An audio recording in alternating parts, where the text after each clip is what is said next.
Meu nome é André Rocha, sou entusiasta de carros antigos e hoje a gente vai falar um pouco a respeito da obra de Marcello Gandini. Marcello Gandini nasceu em Torino, numa família de músicos. Seu pai, inclusive, era um maestro famoso e combinou com a mãe de que o Gandini seria seguramente um dos maiores pianistas do norte da Itália. Infelizmente para os pais, o Gandini já começou a mostrar o primeiro traço dos três que eu qualifico, de ser um inovador, de ser bastante versátil e de ser rebelde. A primeira coisa que ele decidiu é que ele não seria um pianista. Isso causou alguns problemas para ele depois no relacionamento com os pais. Inclusive o pai foi responsável por ele mudar um pouco a cabeça dele, buscar outros destinos na sua carreira profissional. No Natal, quando ele tinha 5 anos, ele ganhou do pai uma miniatura em escala de uma Mercedes conversível pré-guerra. Ele amou de paixão aquele presente, ele gostava demais, ele levava aquele carrinho para todos os lugares junto com ele. E logo na sequência, o pai dele deu também um brinquedo que chamava Meccano. Esse Meccano é o precursor para o que hoje a gente entende como Lego, mas era um brinquedo que fez muito sucesso no começo do século passado e que você tinha uma certa maleabilidade com as peças, você poderia desmontar e montar com diferentes formatos. E aquilo despertou no Gandini duas grandes paixões. A primeira pelos veículos, pelo desenho do veículo, e o segundo pela mecânica e a forma com que ele poderia trabalhar a criatividade dele com o Meccano. E ele colocou na cabeça dele, já com 5 anos, que se possível ele iria trabalhar com aqueles dois mundos, né? O mundo da mecânica e o mundo do desenho, principalmente automotivo. Isso fez com que ele tivesse um problema sério, porque os pais os matricularam numa escola de artes, chamada de liceu na época.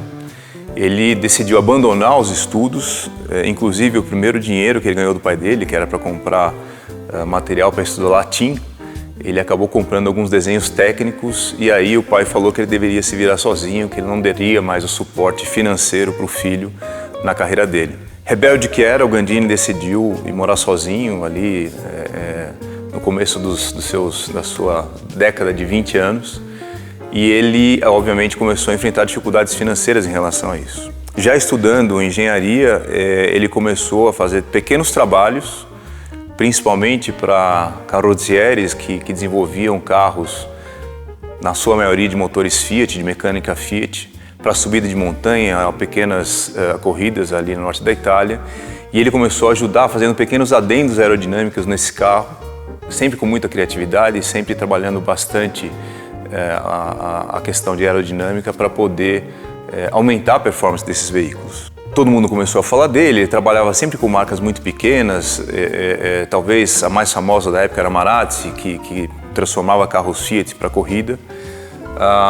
E na comunidade acabou chegando, para ninguém mais, ninguém menos, ao Nuccio Bertoni, que na época tinha entre seus maiores designers o Giorgetto Giugiaro, um talento que vinha aparecendo na região, que era o Marcello Gandini. E ele começou abordando o Gandini para ver se ele poderia ser o estagiário, poderia ser um aprendiz, que não se usava essa palavra de estagiário na época, do próprio Giugiaro, que assim ele poderia trabalhar no plano de sucessão dentro do próprio estilo Bertoni.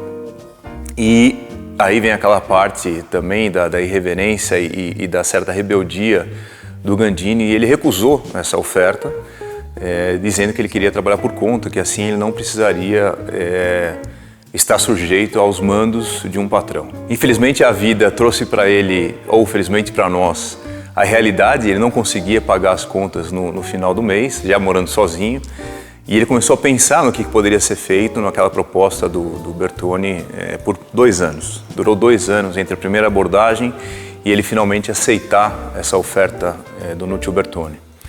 Foi quando, para a surpresa do Bertoni, o Giugiaro pede demissão e ele sai, vai montar a sua própria empresa de design e ele volta a fazer essa abordagem no Gandini, que já estava desesperado com a questão financeira. E o Gandini finalmente aceita essa oferta de emprego para trabalhar no estúdio Bertoni, onde ele acabou ficando por 14 anos e foi, sem dúvidas, o tempo de maior estabilidade dentro dos serviços prestados do Gandini na nossa indústria automobilística. E interessante, a primeira entrega do Gandini é uma entrega que ele chama como ópera bruta, né? Um carro feio, na opinião dele, que foi a Berlina 1750, e estava na época substituindo a Alfa Romeo Giulia. E por que ele ficou chateado? Porque ele não gostou do produto final. O que foi colocado para ele de limitação orçamentária, entre elas, por exemplo, ele não poderia substituir o desenho do para-brisas do carro. Basicamente, ele fez uma adaptação da Giulia para transformar na Berlina de Alfa Romeo. O carro acabou, obviamente, sendo um sucesso, mas ele não gostou, ele achou que aquilo limitou demais a criatividade dele. Só que 3 meses depois, exatamente 3 meses depois, ele apresentou 3 obras dele no Salão de Genebra, em 1966, onde você vê que as coisas dependem muito da aceitação do público, mas das 3, só uma acabou se tornando um sucesso de vendas. Ele apresentou na época um Jaguar, o Jaguar considerado FT, era um conceito que acabou não sendo produzido. Ele apresentou um protótipo do Porsche 911, Porsche 911 Spider, que até, na minha humilde opinião, ficou muito feio, o carro não foi produzido para nossa sorte. E ele acabou produzindo nada mais nada menos do que o Lamborghini Miura, que foi um sucesso absoluto, estrondoso. O nível de pedidos que sucederam ao Salão de Genebra fizeram realmente a primeira grande assinatura do Gandini foi em cima desse veículo, do Lamborghini Miura, no Salão de Genebra de 66. Isso fez automaticamente tanto o estúdio Bertone quanto a Lamborghini começarem a desenvolver, em cima da criatividade do Gandini, mais alguns pedidos. Nem todos eles acabaram dando certo, mas ele entendeu o que esse processo empresarial poderia gerar para ele. Uma das coisas, a Lamborghini pede para ele um pouquinho mais para frente uma adaptação do GT 350. Eles queriam fazer um carro para a estrada, um carro maior, um carro para a família. E ele disse que é um dos trabalhos mais complexos que ele fez, que era fazer os ajustes necessários no chassi do 350 para fazer o Lamborghini Spada, que viria a ser o Lamborghini Spada, que tinha inclusive uma parte mecânica muito maior. O carro precisava ser grande, mas acabou também sendo um sucesso de vendas. Por um outro lado, o estúdio pediu para ele, logo na sequência do Miura, tentar desenvolver alguma coisa que fosse, obviamente, emplacando novos sucessos. Dali surgiu o conceito do Marzal, que acabou de novo ficando como conceito, e ele provava para o estúdio que nem tudo que se faz com pressa acaba dando certo. Tem algumas coisas que são mais aceitas pela crítica, pelo público, e outras nem tanto. Para nós fica muito forte essa conexão, essa ligação entre Gandini, Bertone e a própria Lamborghini, vários carros que ele assinou da Lamborghini na sequência. Só que, na época, o estúdio Bertone também fazia muita coisa que ele chamava de colaboração. Então, ao largo desse período de 14 anos que ele ficou no estúdio e trabalhando com muita parceria com a Lamborghini, o Gandini também fez outras grandes obras para outras montadoras. Uma das mais famosas e uma das mais disruptivas foi o Fiat, o X19 ou X19, como eles chamavam na época, que ele acabou fazendo o desenho em 18 de dezembro, que estava muito próximo do Natal, e ele lembra porque foi o dia em que a Apollo, se eu não me engano, a Apollo 10 foi lançada para uma missão na Lua, e ele disse que aquilo de alguma forma inspirou até no projeto que ele acabou desenhando. E esse carro, coincidentemente, apesar de ter sido um sucesso estrondoso, gerou na cabeça do Gandini uma das maiores críticas que ele demorou muito tempo para aceitar.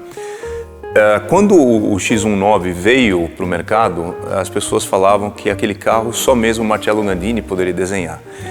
E ao invés de ele entender aquilo como elogio, ele entendeu que ele estava ficando previsível, que de alguma forma eles entenderam que aquele carro tinha os traços do Gandini. Ele demorou muito para aceitar esse X19 como uma obra que foi muito bem vista e muito bem quista pelo mercado, por causa desse conceito de ser mais ou menos uma característica do Gandini enquanto desenhista.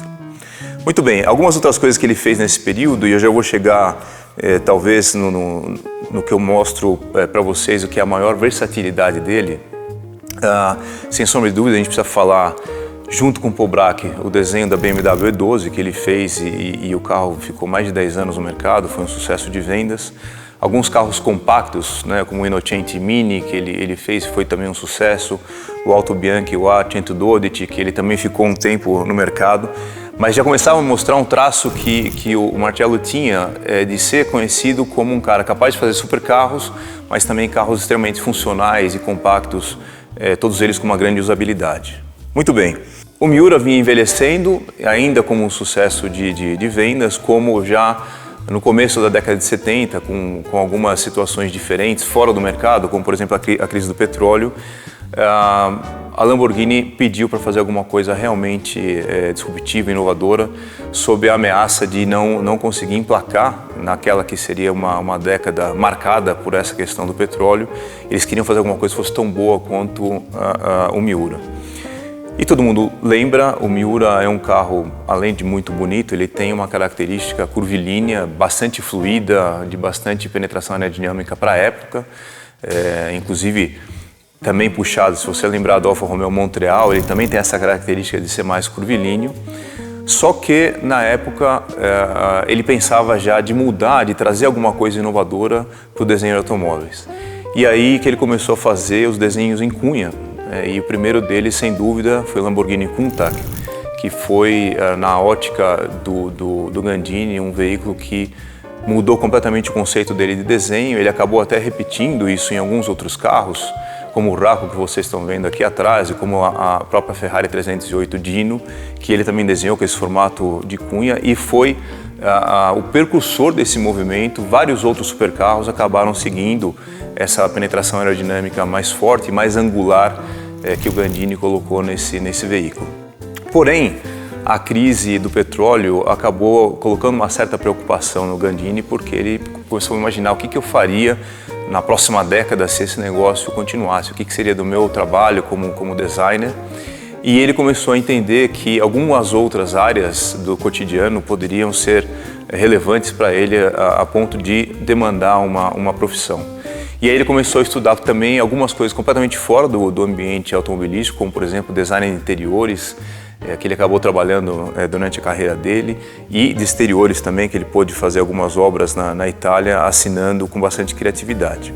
O Gandini, ele tinha, óbvio, ele ficou muito famoso por essa questão dos supercarros, mas ele também desenhou carros extremamente funcionais, que mostra mais uma vez essa versatilidade dele.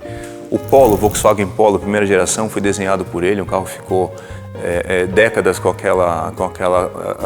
conhecido como um carro bastante versátil, bastante bem aproveitado e com muita maleabilidade.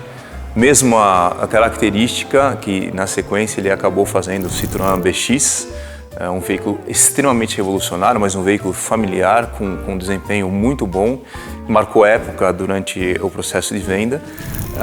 Desenhou o que para muitos era um carro chocante, mas para o que ele foi desenvolvido, ele foi muito bem sucedido, que é o Renault 5 Turbo, um campeão de rally em várias etapas e campeonatos. E ao mesmo tempo, nessa parceria, nessa colaboração que ele fez com a diretoria da Renault, ele acabou desenhando um processo revolucionário de caminhões que foi o Renault Magnum. Foi chocante.